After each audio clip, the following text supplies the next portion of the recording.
June 16, 2008, Orlando, Florida. The Anthony house sat quiet. Sunlight hit the carpet where toys lay scattered in a mess of color. George Anthony left for work just after 2:30 in the afternoon. He heard the front door close behind him. He heard his keys jingle. He drove away. Inside, Casey Anthony sat at the desktop. The monitor glowed. She opened Firefox. This was her primary browser. It was protected by a password. She was the only one with access. Her fingers moved across the keys. She typed a search. It was slow and deliberate. She typed 4 words: foolproof suffocation. She misspelled the second word. She did it fast. The search returned an article about suicide methods. It discussed poison. It mentioned plastic bags. It listed ways to stop breathing.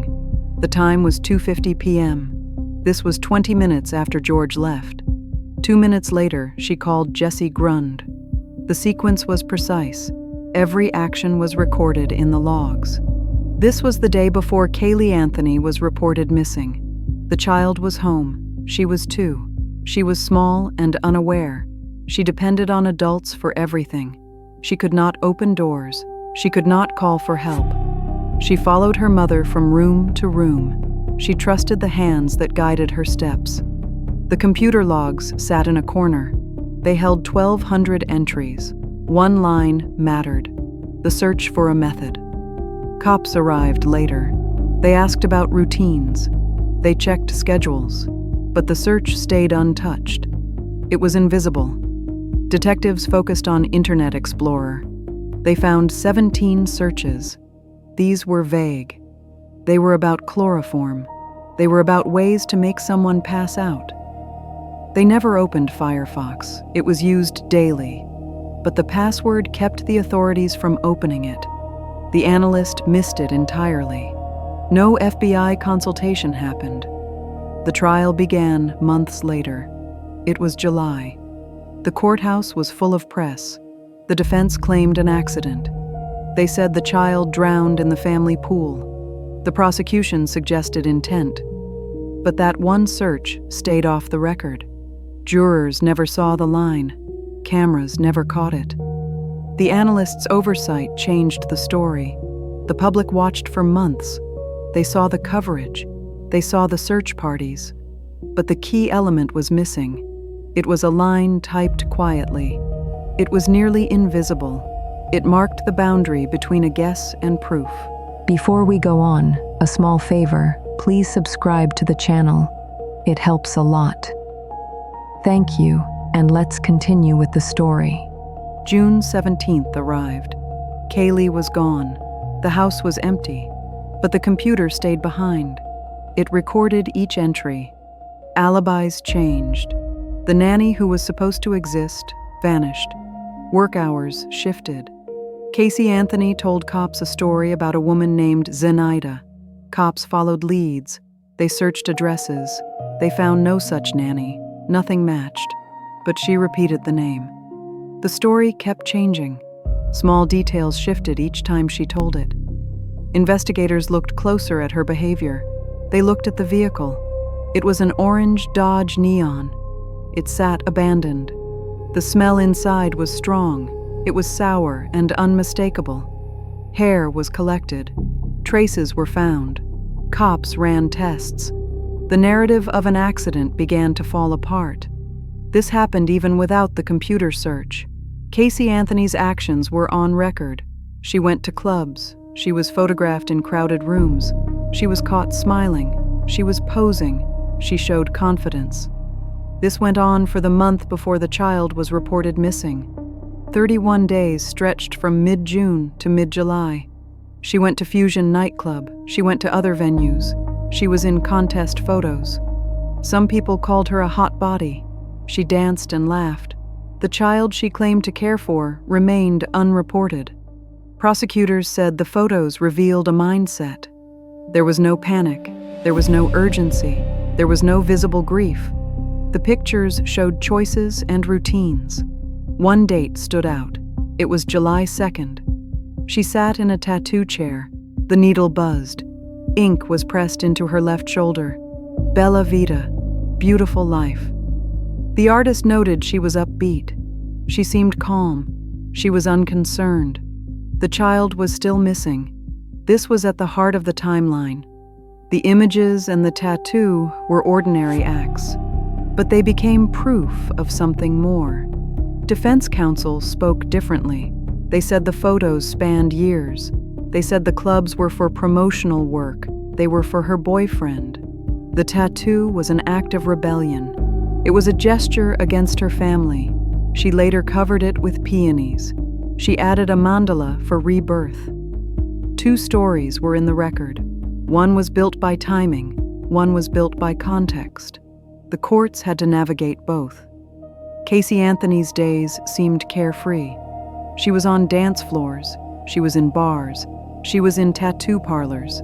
Every moment was recorded in pixels. She carried a story that met public scrutiny later. The timing was a puzzle. June 15th to July 15th. Weeks without a report. She was smiling on stage. She was posing for cameras. Cops noted that timing mattered more than content. The choice of spaces mattered. Ordinary scenes bore weight. Prosecutors asked where the child was. They pointed to gaps. They pointed to patterns. A shoulder was inked. A month was captured. A child was unreported. Cops compared images and built timelines. July 2nd overlapped the absence. Days stacked against each other. Nights flowed unchecked. The record showed ordinary behavior, but in context, it drew scrutiny. Defense said ordinary nights serve other purposes. Appearance can mislead. The record showed promotion and rebellion. The tattoo was covered later. Symbols were layered. The narrative became dual. It was about what was seen. It was about what it meant. Everyday actions had implications. Ink was a sign. Time was the witness. 31 days were lived. A child's absence went unnoticed. Courtrooms replayed images and timelines. They heard from the artist. She was upbeat and calm. Dates mattered when paired with outings. Defense said context mattered too. Symbolism was in the ink. Meaning was layered over the first phrase. Intent and appearance were dissected. Ordinary spaces became central. Music and lights filled the nights. Gaps were examined. Carefree appearances were juxtaposed against the status of the child. 31 days of nightlife happened. Photographs and ink were part of it. Before we go on, a small favor, please subscribe to the channel. It helps a lot. Thank you, and let's continue with the story. A missing report had not come yet. Images were frozen. Ink was permanent. Choices were documented. Prosecutors showed what was visible. Defense gave reasoning for each act. Timing was the anchor. The story was told through what she did. The child remained unreported. She was in contests. She was in a tattoo parlor. She was upbeat. Actions were traced in sequence. Days stacked and nights multiplied. The month was a puzzle for the courts. Interpretation converged on simple spaces. Bar and stage, chair and needle. These were the stages of scrutiny. Bella Vita was the focal phrase. It meant beautiful life. It was inked in mid-July. It was in the middle of the gap. The artist observed her. Testimony was captured. Defense said it was rebellion. It was promotion. It was about symbols of rebirth. Prosecutors said timing was telling. It was evidence of attitude. It showed an absence of concern. Ordinary nights intertwined with the absence. Dates and locations mattered. Expressions mattered too. She was smiling. She was carefree. This was juxtaposed against what was not reported. Courtrooms replayed the sequence. Photographs were displayed. The artist spoke about tone and appearance. 31 days of behavior were testified to. Actions became proof in sequence. Bella Vita was covered later. Meaning was layered. Promotion and rebellion were examined. Time was analyzed. There were days without reporting. There were nights that were photographed. Choices were documented. Ordinary spaces were made extraordinary. This happened through scrutiny. Dates and ink were intertwined. Cops noted the absence of reporting. Ordinary gestures were framed. The month was condensed into a narrative. It was proof of a state of mind. It was a puzzle. Choices were discussed. Ink and photos anchored the story. Behavior and demeanor were examined. They revealed what was happening. She had an upbeat posture. She was out at night. Symbols were added later. These became part of the record. Everyday actions took 31 days. They converged on a single question. It was for the courts to interpret. It was about what she felt. It was about what she did. It was about what stayed unreported. The child was still missing. Every act was documented. Every date was noted. Every image was preserved. The month became testimony. Behavior became narrative. Ink became a symbol. Timing was the anchor. 45 days later, the absence was known. Until then, the month was ordinary nights. They were recorded. They held meaning that was revealed later. Ordinary spaces and everyday actions were documented. They were sequenced and testified to. The record stood. Proof and context were intertwined. Courtrooms reviewed dates and ink. Demeanor was reviewed too. 31 days were frozen in space. Actions became narrative. Ink became record. Photographs were proof. Timing was testimony. The child was unreported for 31 days. Promotion and rebellion were laid bare. The month told its story. Evidence and testimony intersected. The record was preserved. Ordinary spaces were captured. Choices were visible. Bella Vita was covered. Courts reviewed it all. July 15th, 2008. Cindy Anthony picked up the phone. Her voice was trembling. She reported her granddaughter missing. She had been gone 31 days. There was no word from Casey Anthony. She had not checked in. The child was last seen on June 14th. This was during a visit with a friend. She had disappeared from view. For a month, the truth was missing. She told her family the child was with a nanny. She told friends she was safe. She told them she was cared for. Meanwhile, she went out. She laughed in photos. She danced while the child remained unseen. Cindy Anthony noticed a smell first. It hit her in the car. It was a strong and sick stench. Something had died. She could not breathe inside the vehicle. She called cops that day. The investigation began. She admitted the child was missing for 31 days, but she insisted she was taken on June 9th. The dates did not match. Cops checked phone records. They checked computer searches.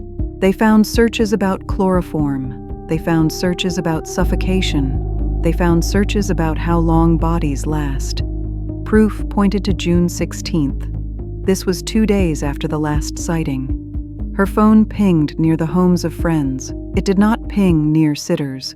She went out with friends. She got a tattoo. She smiled in photos. She built a life outside her missing child. The house was searched. Items were collected. Her car was seized. Hair was found in the trunk. A stain was found. There was a heavy and sour smell. Contradictions grew. She had lied about where the child was. She had lied about when. She had lied about everything. Days passed. Helicopters hovered. Dogs searched. Volunteers lined the streets. Posters were everywhere. But nothing appeared. No child was found. No nanny was found. No answers came. December arrived. A man was walking near the house. He found a white bag in the woods. Inside were small bones. There was a skull. It was close to the house. It was close enough to walk. Kaylee Anthony was identified. Prosecution built a timeline around 31 days. They showed the searches. They showed the trunk. They showed the hair and the smell. They highlighted the parties. They highlighted the tattoos. They showed the lies. They pointed out the fake job. They showed stories of a nanny who never existed. Defense argued accidents. They suggested others were involved. They said she was scared. The jury listened. They saw the child's face on posters. They saw videos of her at 2. She was smiling and playing. They heard about the trunk. They heard about the smell. They heard about the month of silence. They heard about June and July. They heard about December. They heard stories of deception. Trial unfolded with attention to dates. June 14th was the last sighting. June 16th had searches and pings. July 15th was the call. December was the discovery. Her version of events fell apart. The timeline and the trunk painted the picture. The searches and the lies painted the picture. In July 2011, the verdict was delivered. Casey Anthony was acquitted of the serious charges. She was convicted of lying to cops. She was sentenced. Days later, she was released. Kaylee Anthony did not survive. She was 2 years old. She was last seen on June 14th, 2008. She was reported missing on July 15th, 2008. Her remains were found in December near home. Casey Anthony walked free. The story of 31 days remains recorded. The lies and deception are in every file. Every piece of paper traces the gap between June and December. Facts stand. The month of absence became central to the case. Her actions and parties are on record. The disappearance and the end of a life are documented. She was released. The child did not survive. 31 days passed. Nobody called the absence suspicious immediately.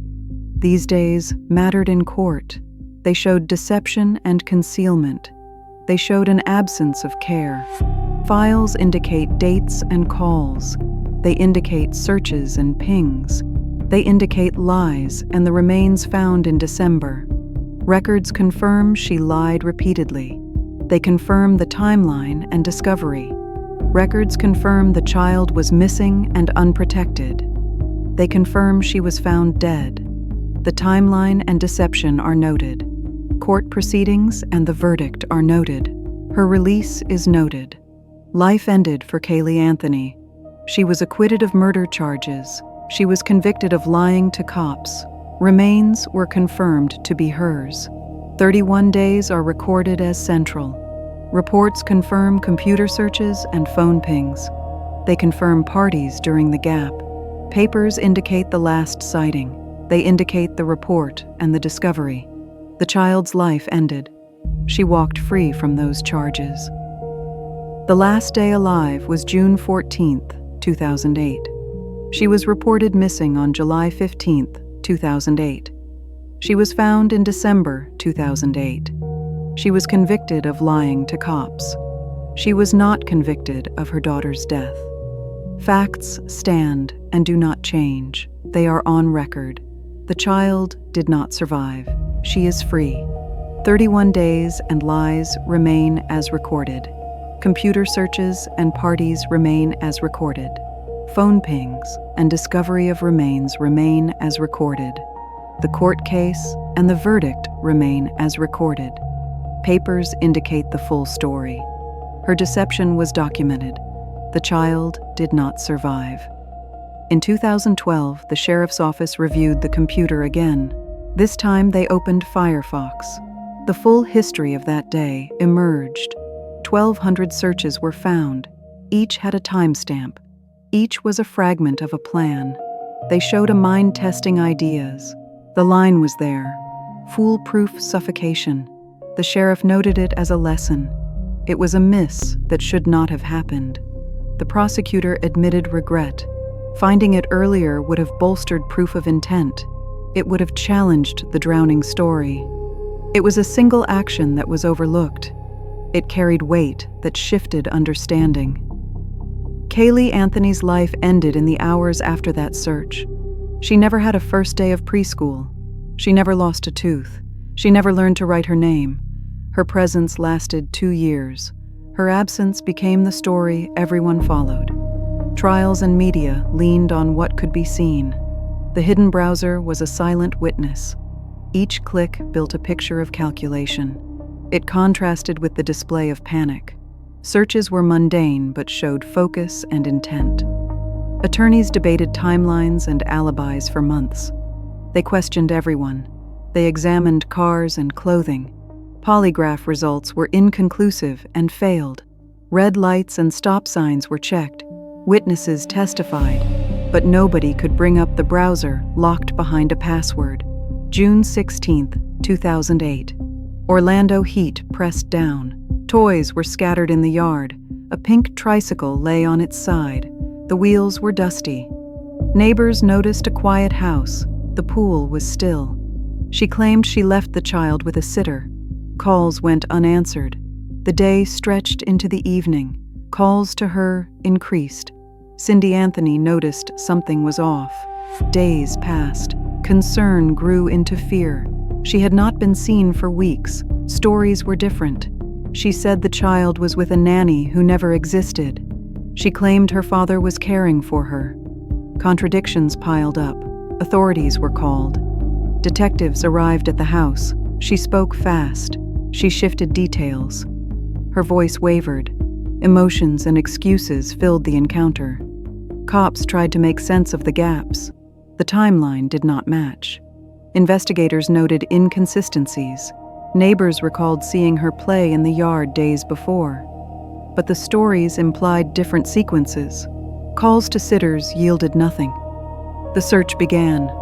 Flyers went up. Volunteers combed neighborhoods. Dogs were brought in. Helicopters scanned streets. Photos were handed out. Anxiety stretched tight. Media arrived. Cameras followed Cindy and Casey Anthony. She appeared composed at times. She was tearful at others. She begged for her return. Questions lingered. Was she hiding something? Did someone else take her? The public watched gestures. Proof contradicted claims. The nanny story collapsed. Cops found no record of the person. Calls were never made. Statements from friends highlighted gaps. Behavior drew suspicion. Polygraphs failed. They showed deception. Movements were traced. A green Honda became central. She had access to it. Her whereabouts did not align with accounts. Months of investigation followed. Property and cars were sifted. In December 2008, remains were found. They were in a wooded area near home. Identity was confirmed. She did not survive. Cause was determined by authorities. Panic and confusion rippled. The timeline was reconstructed. She had lied repeatedly about whereabouts. Lies were layered. They covered gaps from prior fabrications.